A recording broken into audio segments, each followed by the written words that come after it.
Can read.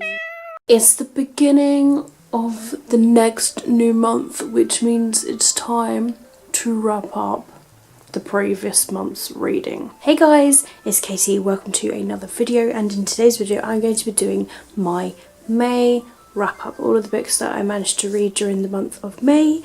I'm really proud of myself, all things considered.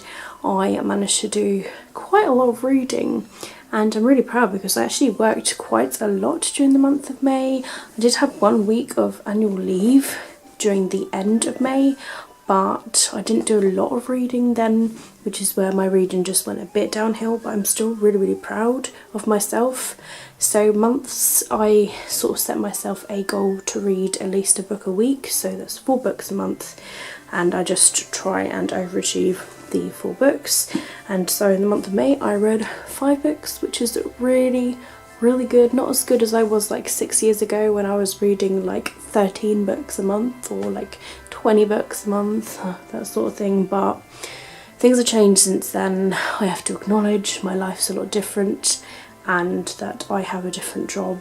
I am now an adult in my own place, and yeah, so without further ado, let's get started with the books that I read in the month of May. So the first book that I completed in the month of May was a reread. That is Wait For You by J. Lynn. J. Lynn, if you guys don't know, is Jennifer L. Armentrout, but this is her name for when she writes her new adult books. So this is the first book that is in this series, and it has a few books in this series. I've got the sequel to this, but there's loads of books that is in this series. So this story is about a girl called Avery and a boy called Cam, and Cam is asking her out like every single day, and Avery is like, no. And he is literally like popular, he is the guy that every girl wants sort of thing, but she keeps turning him down. Avery also has a bit of a dark secret as well, and Cam kind of just like wants to know about that. Cam is just always there for Avery until the day that Avery actually finally is like, yes, I'll go out with you and see how it goes. It's a dangerous journey, and it was just very good. Like, just rereading it a few years later, I adored it. I did do a review on this when I first read it a few years ago, so I will link that down below. Please ignore the fact that I do mention an ex of mine in that video, because his name was also Cam, so please ignore that. It's cheesy and it's stupid, and I've been umming and ahhing whether to delete that video, but I just thought, you know whatevs. So yeah, so I loved it. I really enjoyed rereading this book again, and it's very emotional, and the romance is just like, oh, and they're just, yeah. So of course I had to give it 5 out of 5 Kit Kats all over again. I totally recommend it, and I can't wait to read the sequel. The next book that I completed was also a reread. I just had a super urge to reread this, but I mostly listened to this on audiobook actually, and I reread it with this physical copy for the first time, which is the finished copy, because I had the ARC and I read it when it was first, you know, when I first had it. So this is Ember and the Ashes by Sparta here. This is the first book that is in this series, and this is literally about Leia, who sort of one day her family is kind of slaughtered and her brother is sort of like captured, so she goes on the run and she finds like this sort of like team which is kind of like the resistance, and they want to sort of like take down the people, and so she goes undercover as a spy, as a slave, into this building, and that's where she meets Elias, who is a soldier there. He's sort of like training, and Leia's just sort of like learning things. She's got to bring back information in order to free her brother. So it's pretty much about that. This is told in alternate perspectives between Leia and Elias, which I really liked.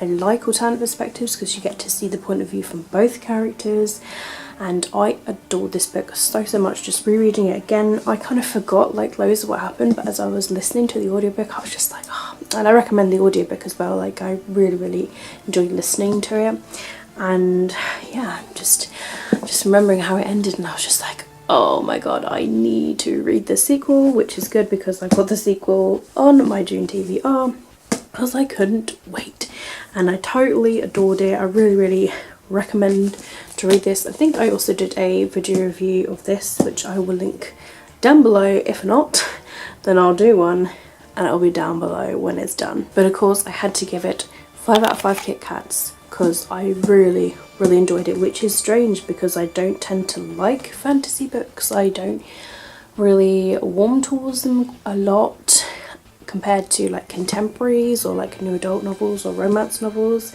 So this was, yeah, it's strange for me to like it, but I really enjoyed how it was written and the characters and the world of it and just all the secrets and everything that's going on. Oh, it was awesome. The next book that I read during the month of May was Solitaire by Alice Oseman. I read this for the mental health readathon, and for this one I read, it has depression in it and sort of like anxiety, and it's literally about this girl that's suffering really badly with depression and this boy that's quite lonely, and how they find each other.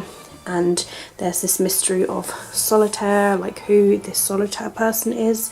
So that's like also in the story. There's loads of references to all sorts of like fandoms as well, like Harry Potter, which is really cool, like really geeky.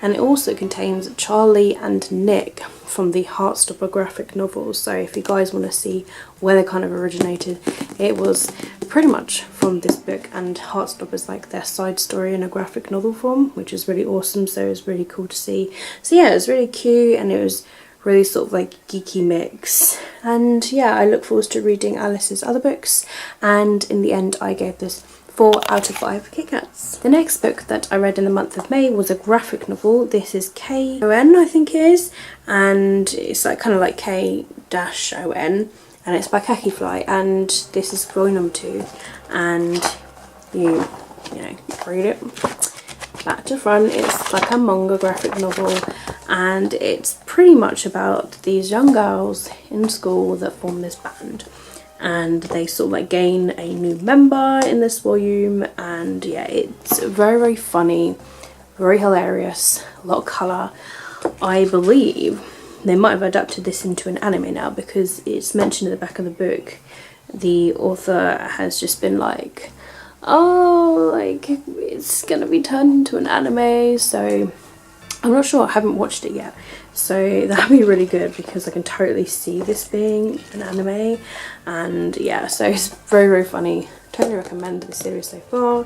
I've got all the other books that are in my wish list for me to get because I only had volumes 1 and 2, and I don't know if I'm going to get them in physical form yet, or whether I can just get them on the Kindle, because now Kindle has this sort of like graphic novel reader thing on it, which I kind of want to try. But yeah, totally recommend it. 5 out of 5 Kit Kats. And the final book that I read in the month of May is a definite contender for one of my favourite books of the year, and I just knew that because I had like this pang in my heart when I finished the book that this is a new favourite of mine, and it's definitely way up there with All the Bright Places by Jennifer Niven, The Fault in Our Stars, Harry Potter, the House of Night series, Twilight series, all those favourite series and books of mine. It's up there with them, and it's so good. I can't believe I haven't read it sooner. I've had it on so many like TBRs. I've had it since like the release pretty much. I remember it coming out a few years ago, and oh, it was so good. It was pretty emotional, and there's trigger warnings of rape and self-harm in this book.